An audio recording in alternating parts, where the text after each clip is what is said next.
Morning. No sign of the Grubers again, huh? It's quiet out there.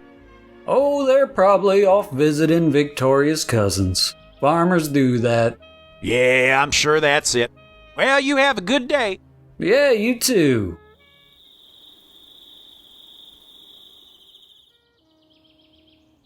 Morning.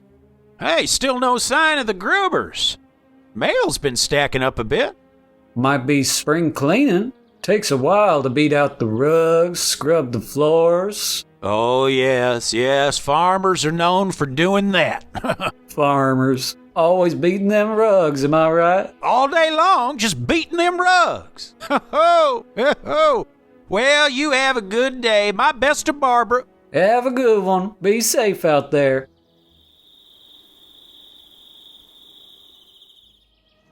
Morning. Whew.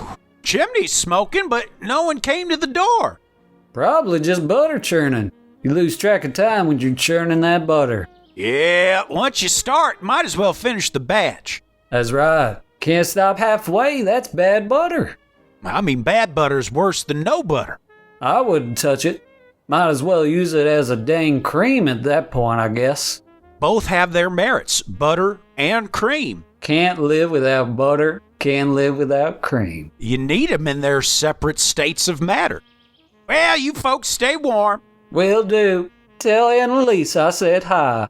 Will do. Yeah, they're definitely not all dead. Bye now. Bye.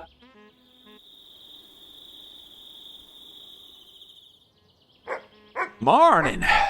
Dog has been going at it for hours. Still no one about. Could be an intense game of hide and seek. Bavarian style. Whole family, though? Days on end? Bavarian hide and seek is serious business. Yeah, it's true. You don't just quit mid-game. Never quit mid-game. That's the pride of being Bavarian. Tradition's tradition. Definitely nothing to investigate further. Just be a waste of time. Yep, even a wellness check would be a bit much. Mark my words, nothing bad will ever happen at Hinterkaifeck. Nothing bad. Lord knows. Well, give my regards to your brother. I appreciate it. Just don't even think about that Gruber family. Never heard of them. Bye now. Bye. Good morning. Well, the windows are dark. Mail's a mountain now. Probably a big jam boil. Takes days. Whole house smells thick. Yeah, smells like a butcher shop kind of thick. Maybe it's a meat jam. New thing. Folks in Munich love it. Oh, yeah, meat jam is all the rage. You know that old saying. Meat jam in the air means, winter's near? Right, yeah, when the meat jam smells like death, spring's just catching its breath. Classic. True as ever. Yep, true as ever. You know, there's a buzzing, too, like a big old horde of flies.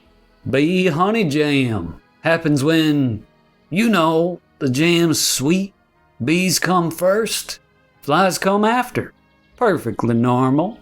Just a meat and honey jam. Yeah, the dog's been howling nonstop, though. Old trick.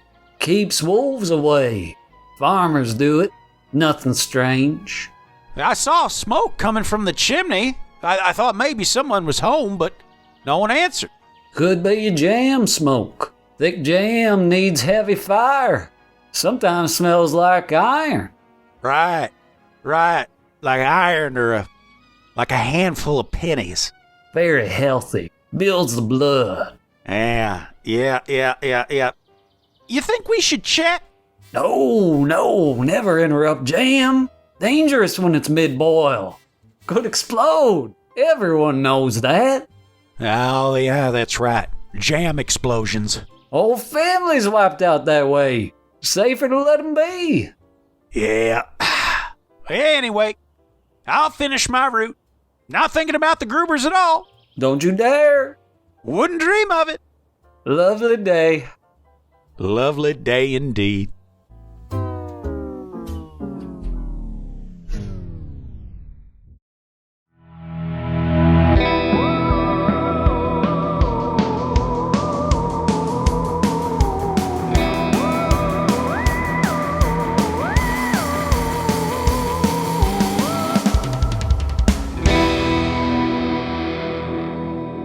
Citizens of the Milky Way, my name is Dylan Hackworth. And I'm Gage Hurley. And you have arrived. Oh, in the most sacred month of the year, the hottest 31 days on the calendar, folks. We have arrived in October. It's the big show. It's that time of year where Creep Street just it blossoms. It blossoms. It's in full bloom right now. It's spreading its seed all about the countryside. That's how we do it over here. Gage, how you feeling on your first October on Creep Street? I'm feeling good. It's a great time to be doing Creep Street. And man, this is one of my personal favorites. I think it's one of your personal favorites. It's a creepy one. It's eerie. It's mysterious. It's a good one to kick off October. Absolutely. In fact, I would say this is the case. This story is kind of where the spark of where Creep Street was born. A large inspiration for what this show is. I know you guys have heard us mention it in the past, but it's a great podcast called Blurry Photos. And I had heard this story probably back in 2014, something like that. And it was that first time that it kind of like clicked with me that like, oh, it can kind of be like true crime, but also like a supernatural element. It just intrigued me in all angles. This story just intrigued me. It is one of the darkest, most unsettling true crime stories, unsolved mysteries that I have ever heard. Where the weird meets the morbid. Absolutely. Truly. This is where it gets absolutely strange. And once again, kind of like the previous episode on Pamela Werner, there's going to be parts of this that are rather grim. We are talking about true crime, and people obviously really died. So some pretty nasty moments. But so excited to return to this. We're splitting this one into 2 episodes because there's just so much to it. And we are kicking off October now with Death Came to Hinterkaifeck.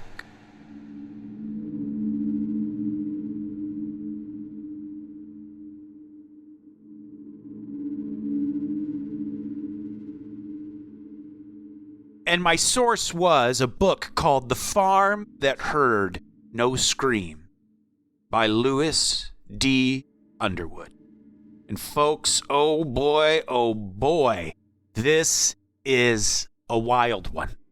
We're going all the way back to the year 1922 in the icy, still very cold spring of 1922 in a post-World War I Germany.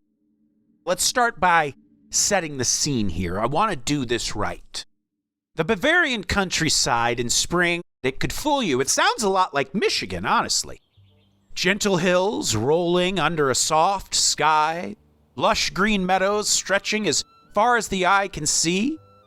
A kind of place where nothing bad should happen. But Hinterkaifeck Farm was already carrying a shadow over its head, whether or not the nearby town of Gruber knew it yet. And if they didn't, they soon would. The Grubers were, on the surface, ordinary enough. They were a little strange, maybe, like some country folks are that live around more cows than they do people. They had their routine set. They milked the cows in the morning, church on Sunday, and the kids off to school on Monday. And life just sort of ticks along like that until suddenly everything is brought to an abrupt halt. The Hinterkaifeck Farm wasn't just another lonely spot on the Bavarian map. It was its own little world, carved out of fields and woods, with the Gruber family locked in its orbit. And now to understand what may have happened there, in April of 1922, you have to know the people who lived on that farm. Their habits, their secrets, some of which are incredibly dark. Some of these secrets, in fact, are the darkest kind you can imagine. The rumors carried from house to tavern until they grew dangerous. Because Hinterkaifeck wasn't only about the blood spilled in the barn in the family home. It's the rot that was working in the hearts of the family long before the tragedy. So let's meet our cast of characters, if you will. And we're going to start with none other than Andreas Gruber. I guess you would call him the patriarch of the family. Neighbors would have said he was a hard sort of man, strong, stubborn. Someone you might on the surface call a farmer's farmer, if there is such a thing. He kept his place afloat in a bad post-war economy, and he kept his family under his thumb. But we're not talking about just discipline. He was a disciplinarian. No, this thumb that he kept them under was cruel domination. He ruled the farm, the money, and the people who lived under the roof. His marriage to Cazalia fit the old mold. Him outdoors with the animals, her indoors with the housework. To outsiders at that time and era, that looked ordinary, right? The guy is outside working, the ladies maintaining the house. Like I said, 1922, on the surface, this looks normal. But the closer you got, the more cracks you saw in the veneer. Rumors hung around Andreas like flies. Rumors of his harsh treatment of his daughter, Victoria. And worse, the kind of nasty rumors that make people want to take a shower. And we're talking about incest. Yikes. Now, no one ever proved it, and hardly anyone ever dared drag the accusation into the light of day, but the suspicion was always there, souring everything about the family and how they were viewed by their neighbors.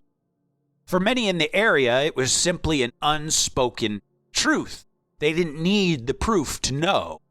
Unfortunately, it's like that in a lot of small towns, right? It's whether that sort of nasty thing is true or not, it gets around and it kind of becomes part of your rep, whether it's earned or not. Now, in the case of this, we'll discover who knows, but they unfortunately couldn't really shake that reputation.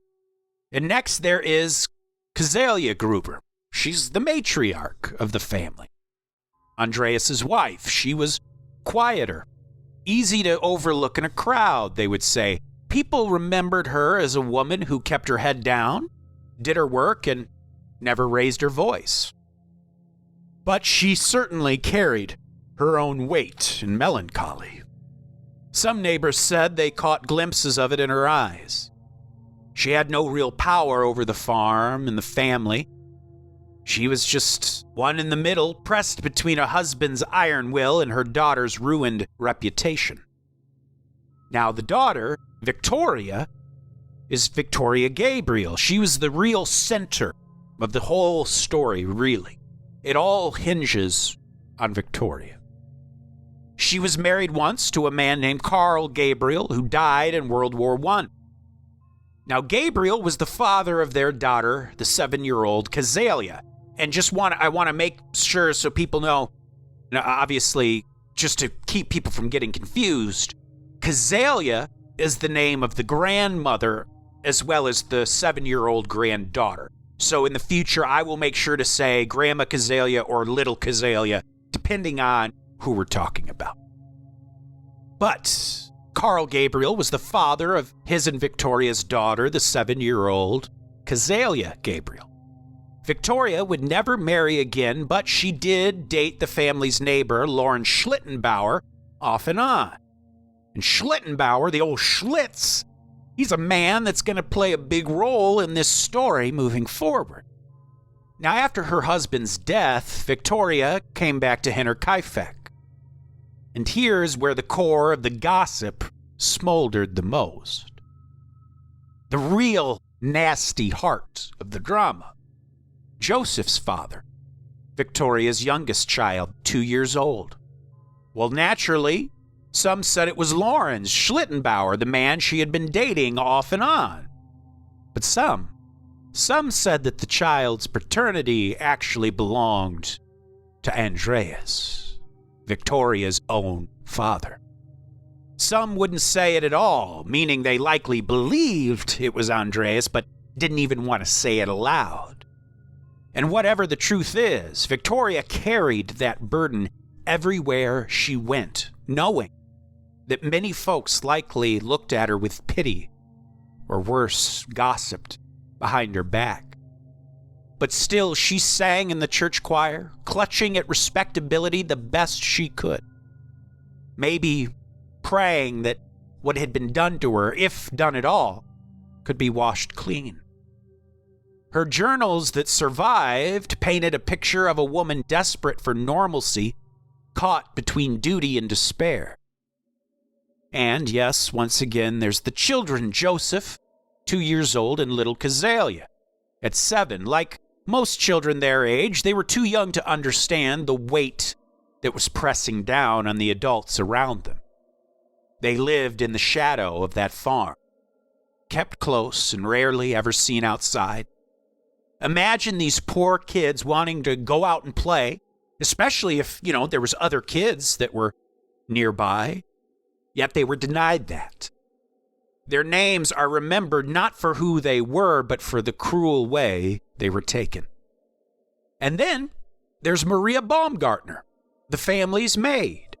She was fresh to the farm, not even properly settled in, when she was suddenly caught knee-deep in the shit, as they say. In letters she wrote back home, they seem to depict a woman who wanted a steady job, a chance to make her way, but from the moment she arrived at the Gruber family farm, she could feel that something was wrong. And it was more than just the Gruber family. It said that she heard things.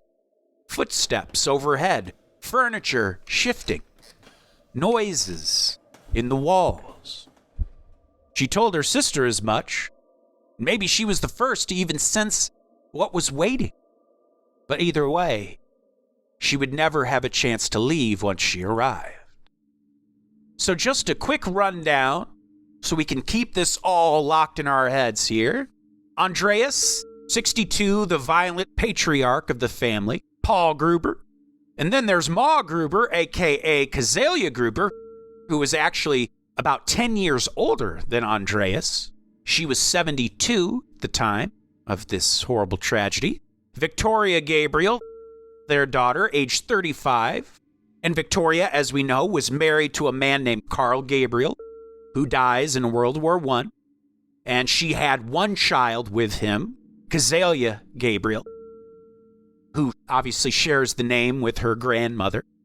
And then there was Joseph Gabriel, age 2, the one whose true paternity was the focus of scandalous gossip.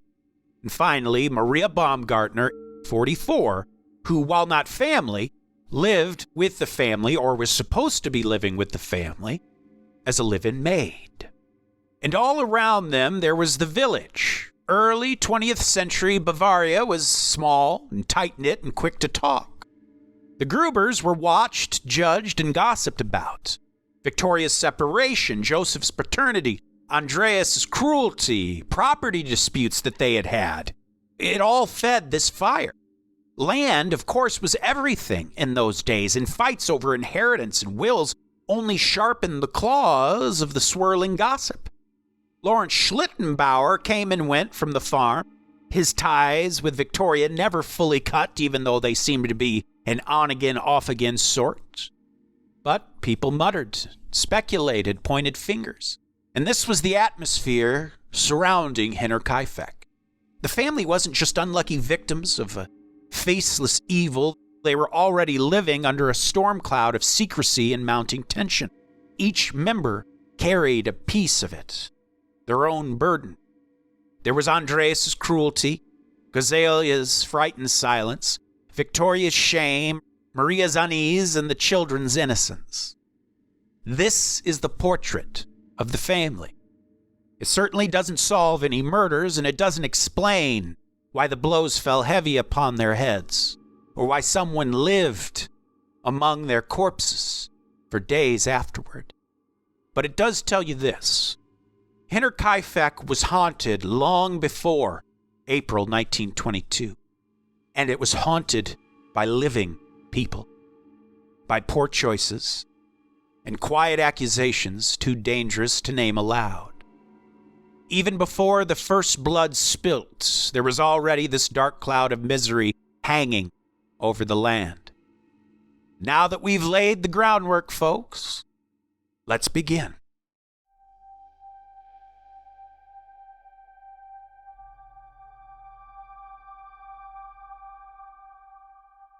In the weeks before the murders, the aura surrounding Hinterkaifeck was already getting stranger.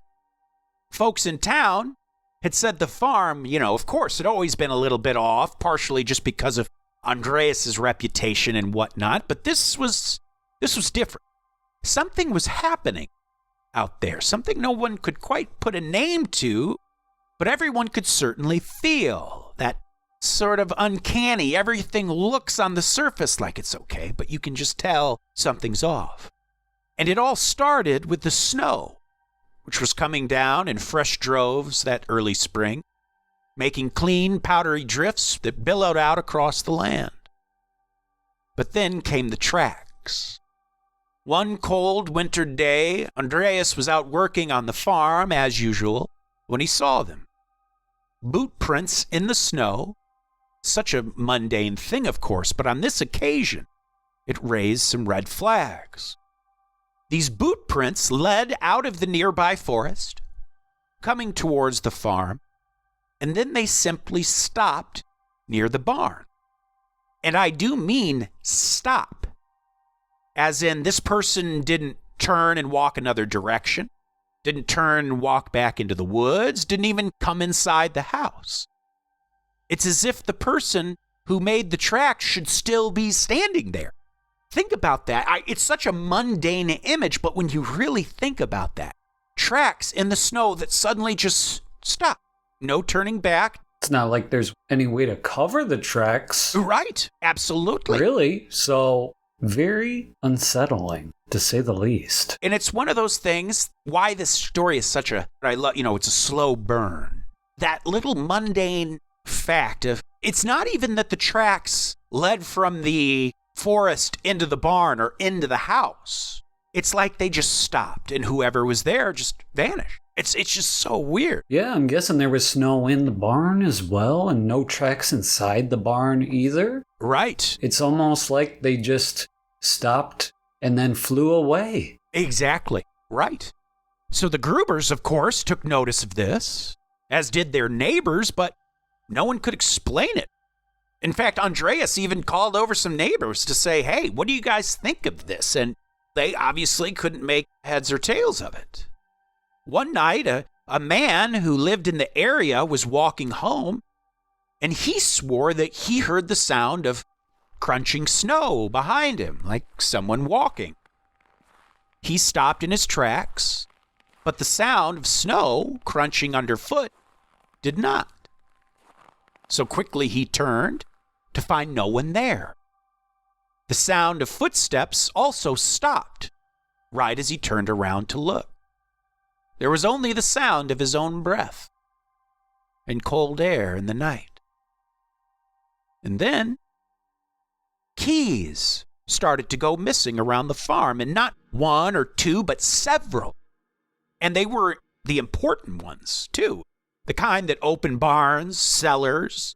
If you're living on a farm, you need access to those. Certainly the outhouse. Absolutely. Gonna have people crossing their legs out there.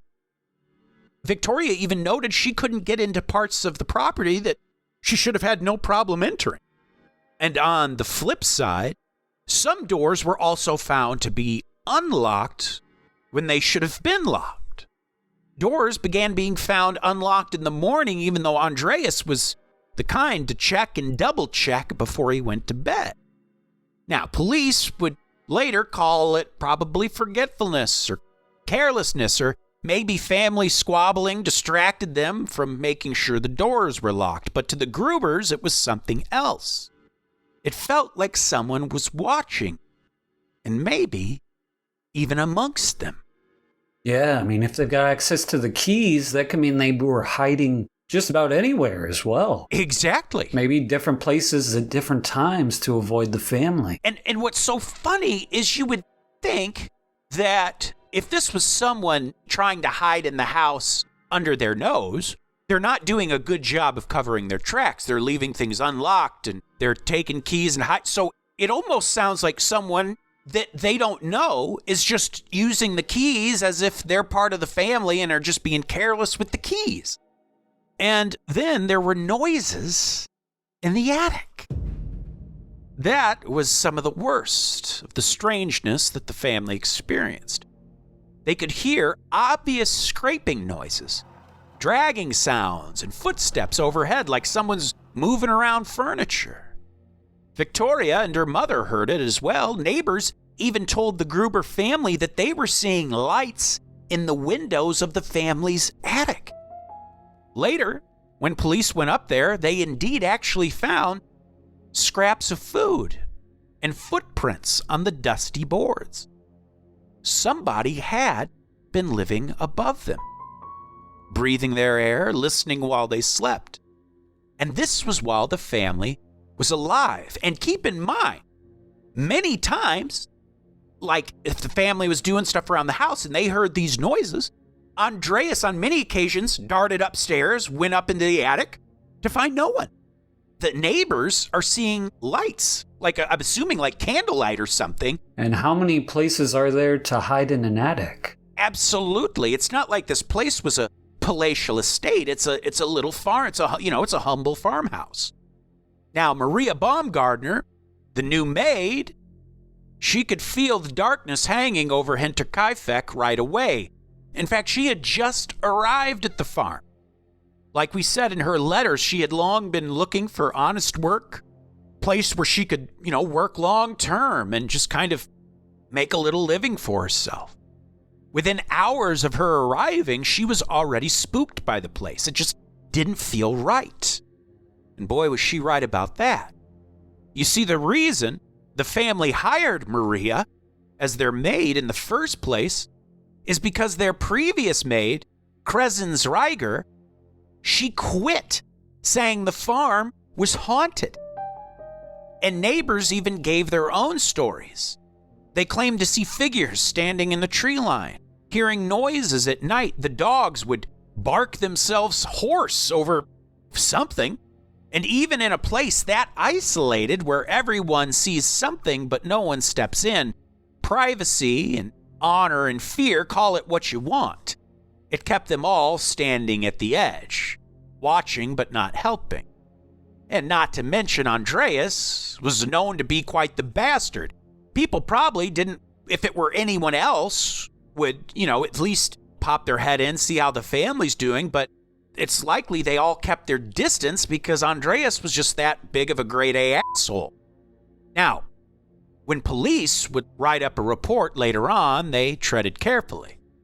They said maybe it was a stalker, maybe someone who knew the property too well, maybe even a family quarrel, but the facts were all the same. Footprints walking right up to the family's barn, and then another instance where they walked right up to the front door of the family home, but no tracks leading away. The keys that vanished, the food scraps in the attic where no one should have been. Call it a haunting, a stalking, or madness, it was a slow tightening of the noose.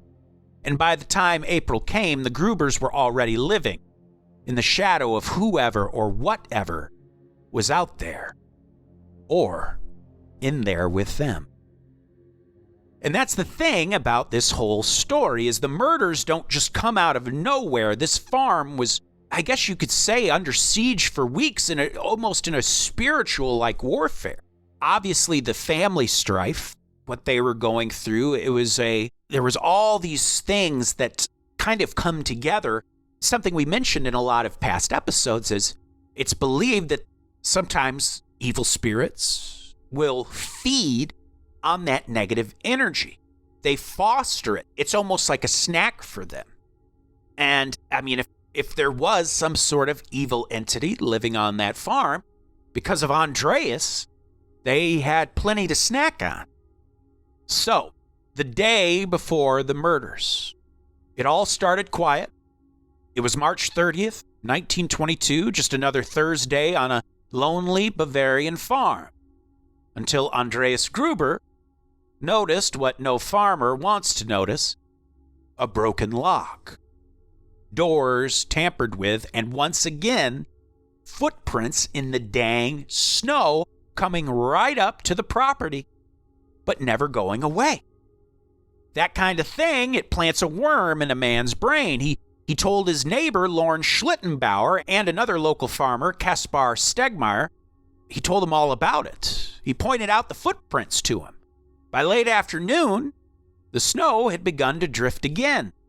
A hunter, passing on the trail, mentioned that as he passed the farmstead, the place just felt wrong. There was no smoke in the chimney at that time, when it was such a cold day. The animals weren't stirring. There was a silence that just kind of wrapped around the farm.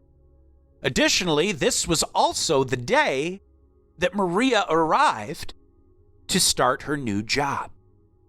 Now, the day of the horror arrives. On paper, March 31st, 1922 probably seemed like another Friday in Bavaria. The Grubers did their chores, ate their supper, and settled into the rhythm of another day.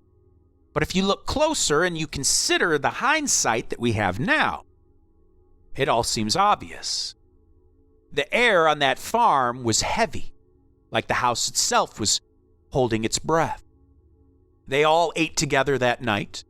And later, when doctors investigated and forensic scientists examined the corpses, they cut open the stomachs and sifted through the half-digested food, and they were actually able to clock what they assume was the hour of their death. Sometimes a meal can turn into a timeline, and the very lives turned into evidence. Andreas had eaten an hour or two before he was struck down. The other two showed different stages. Let's make that very clear. This is one of the other hallmarks of this case. These murders did not happen all at once. They happened over a series of hours.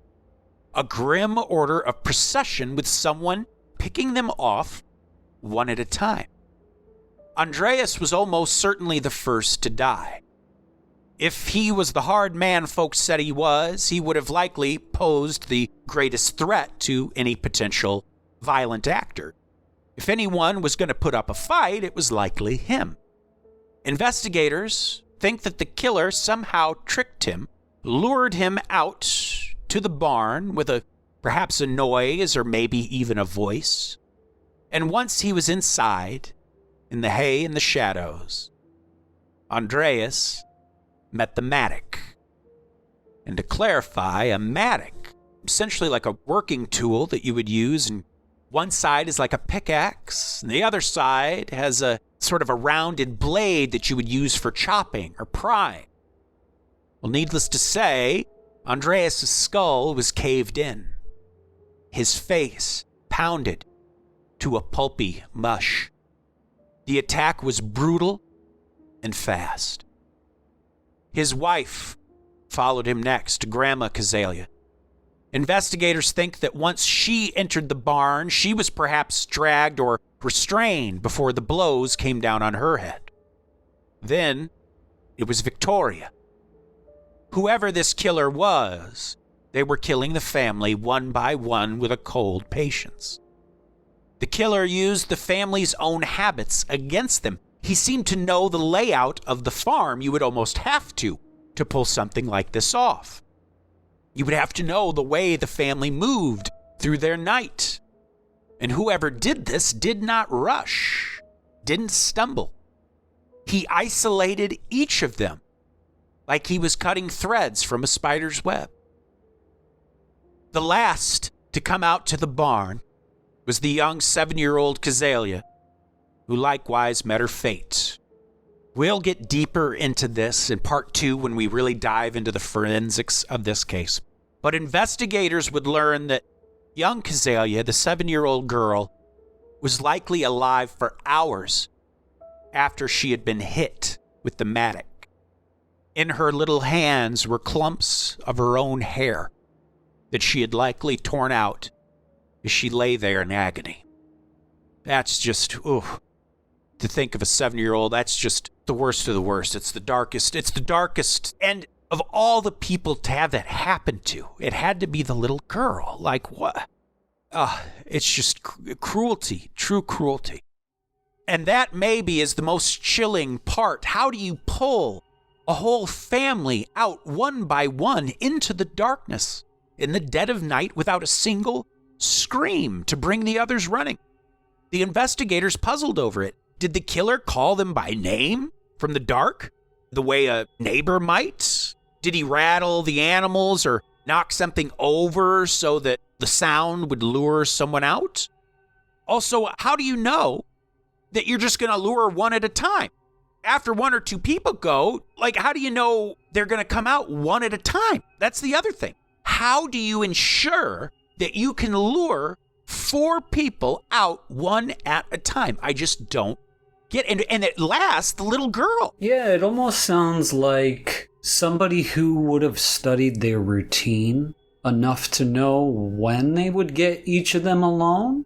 And the little girl being last is probably because all of the older people investigated first, and at a certain point she was just alone in the house by herself. And imagine her finally just summoning the courage because she's alone and scared to go out and try to find where the rest of her family had gone. Right. And you have to imagine a 7-year-old, if the person is someone the family knew, could say, "Hey, honey, come here.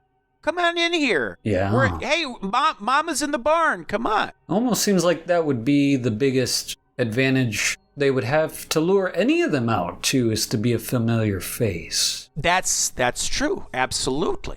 And then it's like, well, even if it's a familiar face, how does do they then go up to the door? Okay, Kazalia, you next. Come on. Like, how do you get them to come one by one? To do that, it would almost seem to require like a supernatural level of patience. What keeps them from running out together? And if you aren't one of the family members or a nearby neighbor, how do you trick them into coming one by one? And still, of course, the story was not finished. The killer, whoever they were, then went into the farmhouse. It's believed that the next one to die was the 2-year-old Joseph, killed with a single heavy blow of the mattock as he slept in his crib. When Maria Baumgartner, the maid, came home late that night, it had been just hours after the others had been killed. And in the dark, the poor woman had no way of knowing what was waiting for her. No way of hearing the silence for what it really was. She probably just thought everyone's asleep. She tiptoed into her room and laid down. She too, as she laid down in her bed, was bludgeoned to death, her head broken just like the rest. And the part that chills most people about this, like I said, is the patience of this predator. The killer was willing to wait for the maid. The killer had already wiped out the family. Why wait for the maid who had just arrived? If anything, people would probably think it was the damn maid. It was her first day on the job. Yet this killer waited in the dark for the maid to return home. No one was going to leave that farm alive. So the killings happened sometime during the night of March 31st into the morning of April 1st, 1922. But the bodies were not found until April 4th. That's 4 days, 4 long, cold Bavarian spring nights where the farm didn't sit silent the way you would expect. Indeed, the place was alive, or at least it looked alive. Afterward came days of quiet, days where the livestock mooed in their stalls and dogs continued to bark, but meals were cooked. The beds were slept in. Yes, someone actually stayed there living among the dead until the neighbors pushed their way in and found the horror that was waiting for them. The night of March 31st wasn't wild or frantic. It was cold and calculated. The work of someone who had planned it, who used deception and knowledge and who took their time. And that's why it still rattles people over a century on. The blows themselves are awful, yes, but it's the silence in between them, the maddening patience, and the lingering afterward that makes your skin crawl. The murders at Hinterkaifeck were bad enough, 6 people dead, but what came after? Well, first, it was the absence of the little girl, Kazalia, that caught people's attention. She missed school 2 days in a row. Her teacher, a woman named Maria Hecker, knew the planting season meant that many of the kids would be absent from school, but this wasn't like Kazalia. She was a steady, apt pupil. The postman likewise began to see mail piling up by the door. The dog just kept barking itself hoarse, and no one came around to quiet it. People began to wonder that something strange was going on over there at the Gruber family farm, something stranger than usual, as we know. Not to mention, Victoria didn't show up at church. And that was very weird. Victoria never missed, not with her role she played in the church choir, a role that she cherished deeply. By April 4th, a mechanic with the last name of Hoffner came to fix the farm's food chopper. He knocked on the door. He knocked again. He kept knocking. He called out. No response. Just the family's dog chained up nearby, barking like mad. The cows lowing, their voices rising and falling like wailing upon the gray land. The mechanic was a little unsettled, but nevertheless, he got to work. In all, it was about 4 hours it took for him to fix the food chopper. And all the while, as he worked in those 4 hours, the silence pressed in on him like a weight on his chest. Later, he said that the place seemed to feel abandoned, like he was walking through an empty skin or an empty exhibit. That afternoon, Lauren Schlittenbauer, a man with his own history with the family, of course, as we know, maybe too much history, possibly, he showed up with some neighbors. They opened the barn, and that was when the story and this sleepy area of rural Germany were changed forever. It was the smell that hit them first. And not just hay and dust, but something heavier, metallic and sickly. And they found them there. Under the boards and straw, Andreas Gruber, his wife Kazalia, Victoria, and her daughter, the little Kazalia. Their heads were completely smashed. Their faces gone. Blood had turned black in the hay. They hadn't just been killed, they had also their bodies stacked up, put there like they were dolls, tucked under the straw. Of course, they then went inside the house, where the nightmare only grew worse. The new maid, barely hours into her new job, was dead in her room. The first night she had even slept in it. And then, of course, poor Joseph, the 2-year-old boy bludgeoned in his cradle. And if there is any possibly good thing, is that they think he never even woke up. They say the single blow not only killed Joseph, it literally smashed the cradle in one blow. And here's the part that stuck in everyone's craw, the detail that haunted even the toughest of farmers. The beds all looked slept in. It looked like it. It was certain that they had been slept in. Even a meal sat waiting in the kitchen. So get that. Not only had someone been preparing meals for themselves in the days after, there was a meal waiting on the table. What does that mean? It's almost in a weird way like whoever did this set a plate out for the people who found the body. Or maybe they were just getting ready to eat, heard them and ran off. Who knows? Yeah, because it did take 4 days after the murders. And they stayed there, but maybe they were always on the lookout for people and just waiting for the right opportunity to leave right before anybody discovered. Exactly. And maybe that's the thing is it gave them time to think and plan. If they could make it look like the farm was operating as usual and they knew that people already kind of kept their distance from the family in the first place, maybe they knew they could kind of plan their next steps essentially in the time afterward. But not only that, all the animals on the farm had been tended to. The dogs had been fed, and somebody had stayed in that house, slept there, ate there, and lived there all while the family lay dead a few feet away. When the Munich police came, Inspector Gruber, and he was in charge, they found plenty of horror and not much else. There was no sign of forced entry, no valuables missing, and, at least then, no weapon in sight. What they did see was rage in these killings, but also a kind of cold patience in how the bodies were hidden. Whoever did it had taken their time. And of course, that left only speculation to fill in the gaps. And in places like Hinterkaifeck, rumors spread like dandelions. You only needed one, and before long, your whole damn yard's yellow. Well, old whispers about Andreas and Victoria, they started to intensify then. People started pointing fingers at Lauren's. Victoria's on again, off again, boo. Well, none of it stuck, though. Forensics in those days, they couldn't really tell a story from blood the way they can now.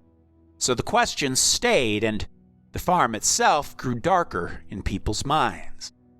6 dead, no answers, and a place that seemed to literally breathe evil long after the police had packed up and left. Hinterkaifeck stopped being just a farm. It became a story that people only dared tell, a curse upon the land. And here's another thing. The beds, how they could tell that people had slept in them. The feather pillows had been pressed down, the blankets turned back. In fact, Maria's bed was messed up in a way that didn't fit with how she died. That detail sat in people's stomachs like a stone. The thought that the killer might have stretched out on her mattress, warm under her quilt, while her body cooled only a few feet away. So what does that all mean? What does one even call this kind of madness? Was the killer calm, organized, covering his tracks? Or did he panic and fall into old rhythms, realizing maybe it was a way of imagining they hadn't done what they'd done? Maybe it was regret, and so they went about feeding cows, milking them, stoking the fire, going about their day just hoping that it was all a nightmare, that they hadn't really done what they had done. Because investigators couldn't think what else the person was thinking. The cops didn't have an answer. They stuck to only the facts that they did know. There was chimney smoke, livestock was fed, and the ashes in the hearth were warm. Crumbs on the table. But the neighbors didn't need police paperwork. They knew what it meant. Somebody had stayed for days after the family was murdered. And the story started spreading and only grew darker with every telling. A boy delivering bread said he saw someone moving in an upstairs window. Children would whisper about footsteps in the barn. People walking up the road at night say they remember seeing a shadow at the kitchen window. After the bodies were found, those memories now felt like a brush with death, as if they had waved to the killer himself. There was no proof of this, of course, no neat trail of footprints, no fingerprints lifted from the wood, but all those little things, the smoke, the food, the beds that were slept in, fit together into a picture too clear to ignore. And that's the thing that kept people awake in the nearby towns. Because it wasn't just the murder, it was the silence. As we said, it was the silence that followed. The true horror of Hinterkaifeck is that the killer remained after their evil deed. So let's talk quickly about Lauren Schlittenbauer. When people talk about Hinterkaifeck, one name keeps floating up to the top. Lauren Schlittenbauer, the Schlitz. He wasn't just any old neighbor, as we know. He was tangled up with the Gruber family in ways that made folks raise their eyebrow. Some thought he was dead guilty as sin of these murders, but others swore he was just unlucky, caught in the wrong place and time. You see, Lawrence was a widower by 1918. He was a lonely man and a farmer. Then came Victoria Gabriel. The two had a relationship, if that's what you wanted to call it, and together, if you believe the not as nasty side of the story, they had their child together, Joseph. Victoria said Lawrence was the father, but Lawrence would deny it. Back and forth it went, dragging it through the court system, spilling into tavern gossip, and all of it hung over their heads. That Joseph wasn't Lawrence's son at all, but Andreas Gruber's, born of the foulest secret that a family can keep. And on April 4th, 1922, Lawrence, he went up to Hinterkaifeck. As we know, he was the man to discover these bodies. And he had brought with him two men, a Jacob Siegel and a Michael Pohl. The doors were closed, the place standing still, and then, this is where it gets even stranger. Lawrence, remember those keys that went missing? Lawrence pulls out a key that had been missing since before the murders. He unlocked the house and went inside. Of course, what they found was absolute horror. All the family slaughtered. But Lawrence started moving the bodies almost immediately. He said he was looking for his son. Now, maybe it was grief. Maybe that's truly what it was. Maybe it was something else. Let's not forget that Lawrence had long denied Joseph's paternity. Either way, he's now dragging the bodies around and ruining evidence. And worse, he seemed to know details before anyone else could have known them. Where the bodies were, how they'd been covered, like he'd already been there. And it didn't stop after that. A few years later, in 1925, long after the farm had been abandoned and was crumbling, a teacher ran into Lawrence on the property. They stood amid the ruins, talking, and Lawrence said the killer hadn't buried the victims because the ground was frozen. And that detail hadn't been made public. How did he know? The town split clean down the middle. Some said he was guilty, driven by jealousy, shame, or maybe it had something to do with inheritance. Others thought he was simply a scapegoat, just another man caught in the wake of a nightmare. In fact, he even faced charges, even sued people for defamation, and he won. Courts couldn't pin anything on it. No hard proof, only rumors. And Lawrence lived on a free man until his death in 1941. But the questions never left. Why did he have that key? Why did he so quickly move the bodies? Why the slip about frozen ground? Was it guilt talking or just farmers' common sense? Nobody ever was able to settle it, and historians still circle his name like crows on a corpse. And so Lawrence Schlittenbauer stays locked inside the Hinterkaifeck story. Maybe a grieving father, maybe a cold-blooded murderer, maybe a little bit of both. Time has now buried the truth deeper than any investigator could dig. What's left is the same thing that's always haunted the farm: rumors, suspicions, and that gnawing feeling that the devil walked right out of the woods and wore the face of a neighbor. The Hinterkaifeck murders have been chewing on the edges of Germany's history for more than a century. 6 people butchered on a lonely farm, and still no name, no face, and no closure. The cops chased down leads. They grilled the neighbors and drifters, war veterans, even half-crazy old maids. Stories to tell, and every trail, no matter how promising, ended the same way. In the dark. Hinterkaifeck didn't fade from memory, and it probably can't.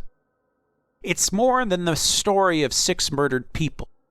It's the story of a place that had the breath of life snuffed out within it. And it was then that the place began to breathe on its own.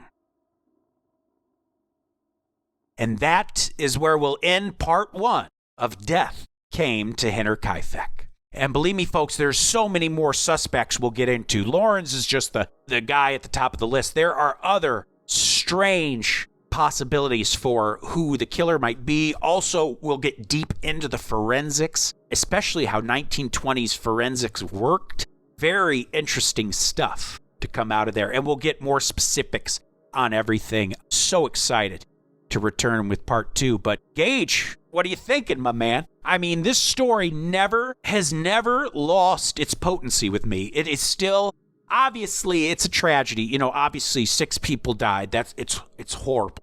But it's the circumstances that surround it, you know, and who knows, like maybe Joseph wasn't the product of incest. And that's the thing is like, you wish there were answers, especially if it would clear up some of the nasty stuff. If they were wrongfully accused of that, then I wish that was cleaned up. Because here's the thing, too, I forgot to add earlier. Andreas did spend a year in prison on charges of incest, and Victoria a month. Now, seems like, I mean, how do you serve a month? We assume it would just be speculation, right? Like, then why wouldn't, if you can jail someone like that over just hearsay, well, then Lawrence would probably be locked up. But he even sued for defamation and won. So there might be a nugget of truth to that story. And also, obviously, incest, it's probably also very likely that if that was the case, that Victoria was not a willing participant. Most likely, this was something Andreas forced himself on her, is likely the case, if that is true, if Joseph really is the product of incest. But what an awful, just terrible story. And I can't wait for next week. We will dive into everything that was going on at that time in forensics, what the specifics of each body, what they were able to determine.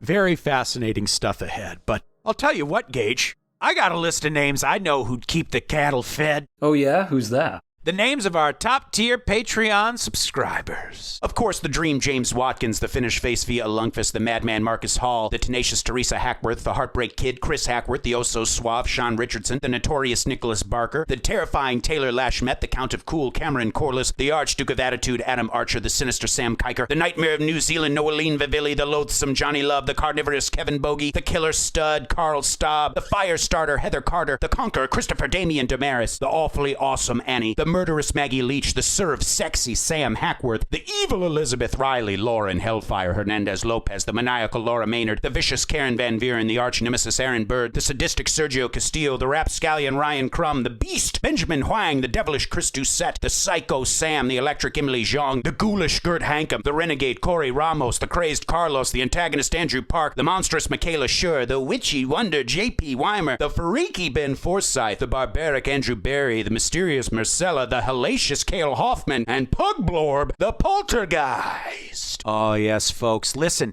head on over to patreon.com/Creep Street Podcast. We have all sorts of goodies. We've got a banger $10 tier episode up right now, the MV Hoida, the ghost ship of the South Pacific. Amazing episode. Lots of great stuff happening over there. We'll have some fun treats for October, of course. But we thank you all, and you know, we of course love you. We're happy to, I mean, this is Creep Street's 6th October. I mean, that is pretty wild when you think about it. Our 6th October. Well, folks, once again, we love you. We thank you, and we will see you here next week as we dive deeper into the dark history of Hinterkaifeck. Citizens of the Milky Way, my name is Dylan Hackworth. And I'm Gage Hurley. Good night and goodbye.